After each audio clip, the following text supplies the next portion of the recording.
When it comes to building your personal brand online, using social media to make money, and ultimately creating an entire system of money-making machine behind social media for your business, there actually is a secret that you probably don't know about. And in this video, I am going to walk you through that secret and how I've replicated it for a lot of success inside of my own business, and how this year alone I've done over $3 million inside of my clients' businesses by replicating this exact same process. Now, what is this secret? Believe it or not, it might not necessarily be a secret, or secret might not be the best word to use, as much as it's a way of thinking, marketing strategies, or like very, very commonly known things that have not been applied to this space of content. And the term that I coined is micro niching.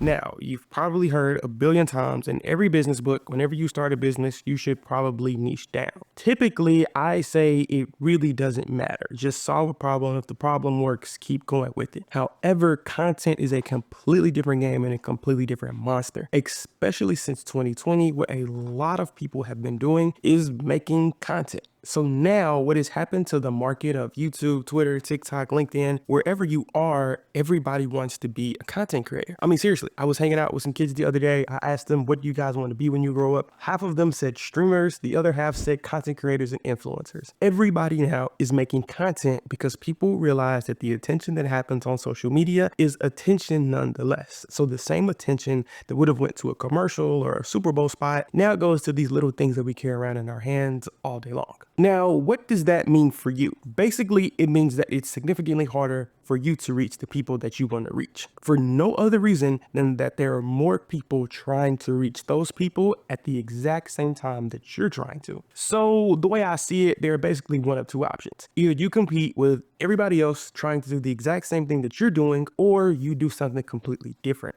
And that's where micro niching comes in. Micro niching, very similar to what it sounds like, assumes that you're only going to show up or be a part of somebody's content journey whenever they are trying to get a specific, and I mean very, very specific problem, solution, or answer from the internet. This is almost like playing defense versus playing offense. Instead of us throwing a bunch of money into ads or a lot of emails and cold calling, what we're doing is allowing customers or potential customers to have natural conversations in their head. As in, man, I really want to solve this problem in my business. Where am I going to go to solve this problem? Well, they're going to go the same place everybody goes whenever they want to solve a problem: Google, specifically YouTube.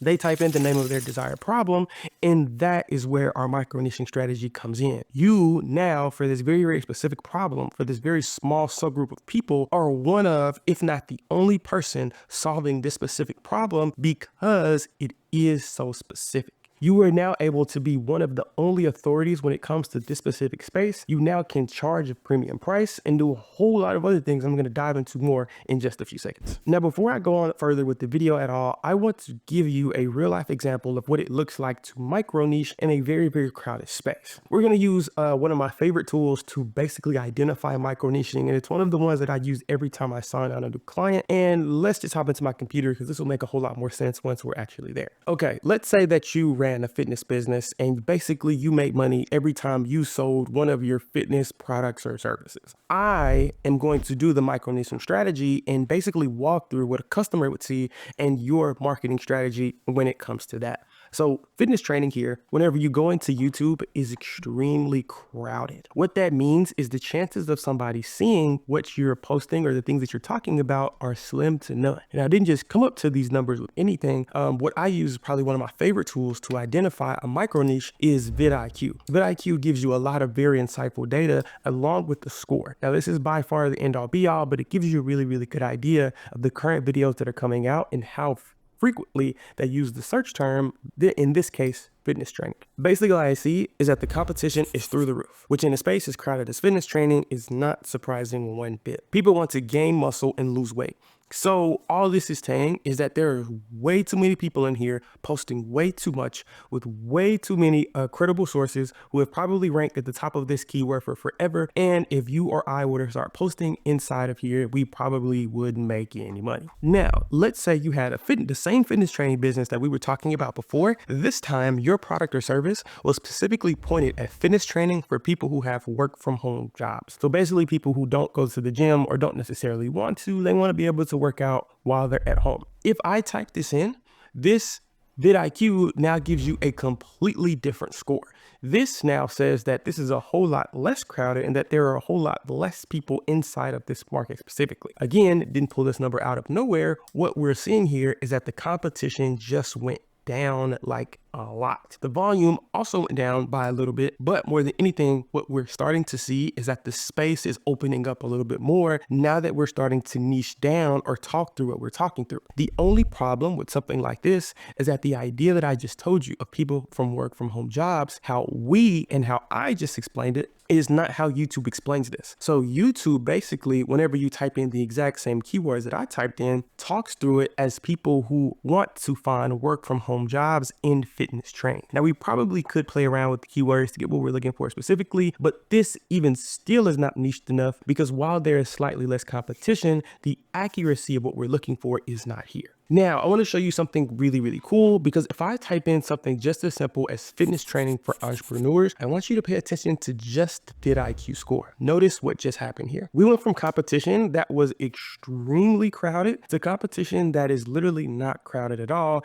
And funny enough, we actually use less keywords to be able to do it, which is sometimes a really, really funny thing that you can do. What we're noticing here is that fitness training for entrepreneurs, the space itself is very, very small. So understand, if you were trying to target somebody like me who's been going to the gym very, very frequently, works from home and is an entrepreneur, the chances of you reaching me are 10 times better for no other reason than you micro niche down to specifically what you wanted to talk about more than anything specifically to the person who you're trying to help solve. This is where micro niching comes into play, and this is why it can be so unbelievably powerful for your business, because if you do it correctly, you'll be able to stand out to the audience of people who you want to stand out to at any given time. I mean, seriously, if somebody has a specific problem and you are the go-to resource from Google, YouTube, TikTok, LinkedIn, whatever platform you want to choose around solving this particular product or service, you automatically justify yourself as the go-to person in the market. Yes, but you have a trade-off by having smaller people that you're able to market to, but the value of these people goes through the roof because you are basically one of, if not the only person that can solve their problem. So if you want to charge them more money, there is no other competition that is credible and solves this exact problem how you can, so you can charge premium pricing. If you want to talk about the quality of clients, remember these clients only looked for you once they had a problem. You didn't go look for them. So you don't need to deal with angry, annoying, or poor clients like you would through something like cold email or cold calling. Micro niching is by far one of the best strategies that honestly, I just don't think enough people know about, even though it's not that hard to grasp or to understand. Take what you already do, identify who needs it, identify when they need it, and talk to them specifically only at points when they are ready to reach out to you. So solve their problems, make credible content, and post a ton of case studies around you solving the problem. And I promise you'll make more money and more people will want to talk to you. All right, friends, thanks so much for watching this video. This is all I got for this one. If you want more content like this, literally click down to my YouTube channel. I have a ton of videos that talk about video marketing, video strategies. And if you would like for me to put together a custom video marketing plan for you, click the link down below. Pretty sure my website's down there somewhere. You can book a call with me. See you on the next one. Peace.